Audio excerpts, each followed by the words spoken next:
ज्योति सिंह जी काशी से। राधे राधे राधे महाराज जी। महाराज जी, निष्काम भक्ति और भगवत प्राप्ति की लालसा में भगवान जल्दी किसको मिलते हैं, निष्काम भक्ति वालों को या भगवत प्राप्ति की लालसा वालों को? तो निष्काम भक्ति ही तो भगवत प्राप्ति का रास्ता है। आपने उसे दो करके कैसे बात कर दी? एक ही बात तो है। भगवत प्राप्ति की लालसा ऐसे हो जाती है क्या? भोगैश्वर्य प्रसक्ता नाम तया परत चेतसाम व्यवसायत्मिका बुद्धि समाधो न विधीयते।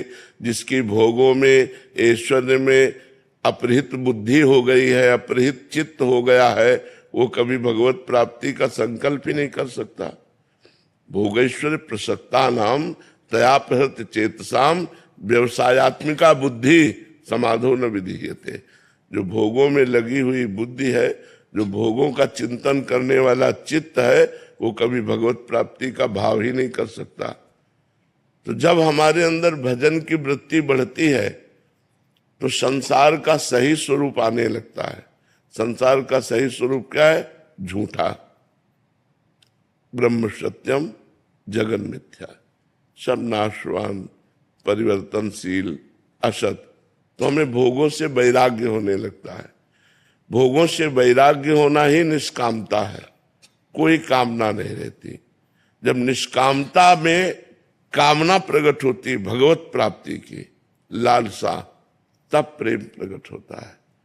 निष्कामता में ही तो भगवत प्राप्ति की वृत्ति उदय होती है। तो हम उसे दो करके बात करेंगे कि निष्कामता श्रेष्ठ है या भगवत प्राप्ति की लालसा, तो गलत। निष्कामता से ही भगवत प्राप्ति की लालसा, भगवत प्राप्ति की चाह, भगवत मिलन की उत्कंठा ये जागृत होती है। इसलिए भगवान से प्रार्थना करें कि हमारे अंदर निष्काम भक्ति जागृत हो, तो उसी के फल से लालसा उत्पन्न होती है। सुख में भगवान याद रखते हैं, दुख में भूल गए। नहीं, गलत सिद्धांत है। अगर सुख में प्रभु याद रखते हैं तो दुख में तो गाढ़ चिंतन होगा। इसका मतलब सुख में याद नहीं रखते, ये सिद्धांत है। अगर सुख में भगवत चिंतन होता है तो दुख में तो गाढ़ चिंतन होता है भगवान का। ऐसा कैसे हो सकता है कि दुख में भगवान का चिंतन भूल जाए? ऐसा नहीं होता। सुख में यदि हम भगवान का चिंतन करते हैं तो सुख पूर्वक हमारा अभ्यास दृढ़ हो रहा है, तो दुख में तो हमारा गाढ़ चिंतन होगा, क्योंकि उस दुख निवृत्ति का उपाय ही भगवत चिंतन है। हरि स्मृति सर्व विपद विमोक्षणा।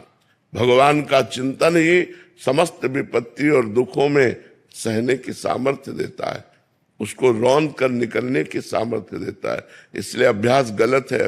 अभी सही अभ्यास नहीं है। सही अभ्यास अगर सुख में सतत भगवत चिंतन हो रहा है, दुख में गाढ़ चिंतन होगा। अभ्यास ठीक करो। सौम्य